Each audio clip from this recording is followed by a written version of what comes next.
নাটোরের গুরুদাসপুর উপজেলার চাপিলা ইউনিয়নের মহারাজপুর মুক্ত বাজার এলাকায় জলাবদ্ধতা নিরসনে গুরুত্বপূর্ণ ভূগর্ভস্থ পাইপলাইন নির্মাণ কাজের উদ্বোধন করা হয়েছে। রবিবার 12 এপ্রিল বিকাল 5টার দিকে এই কাজের আনুষ্ঠানিক উদ্বোধন করেন নাটোর 4 আসনের সংসদ সদস্য আব্দুল আজিজ।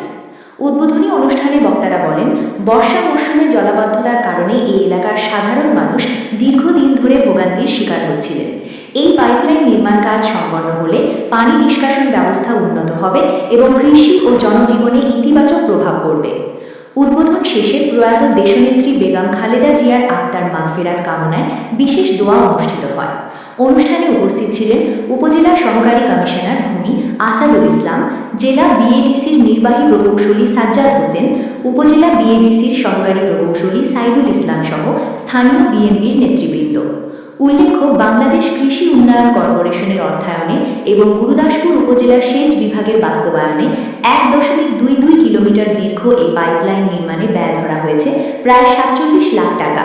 স্থানীয়রা আশা করছেন, প্রকল্পটি বাস্তবায়িত হলে এলাকার দীর্ঘদিনের জলাবদ্ধতার সমস্যার স্থায়ী সমাধান হবে এবং জনজীবনের স্বস্তি ফিরবে। দাবি রেখে প্রতিমন্ত্রীর কাছ থেকে আমাদের সুবিধাগুলো আদায় করে নিতে পারি কিনা, এই ব্যাপারে আমাদের আন্তরিকতার কোনো কমতি থাকবে না। নির্বাচনের পূর্বে আমরা যেগুলো ওয়াদা দিয়েছি, আমরা ওয়াদাগুলো পূরণ করতে শুরু করেছি। তো আমরা খুঁজে খুঁজে দেখে যে কোন রাস্তা থেকে কোন সীমানা পর্যন্ত এই রাস্তাগুলো উঁচুকরণ করতে হবে, তারও একটা তালিকা নিয়ে পরবর্তী পর্যায়ে আমরা ঢাকাতে তদবির করে বরাদ্দ নিয়ে এসে রাস্তাগুলো আমরা উঁচুকরণ করবো।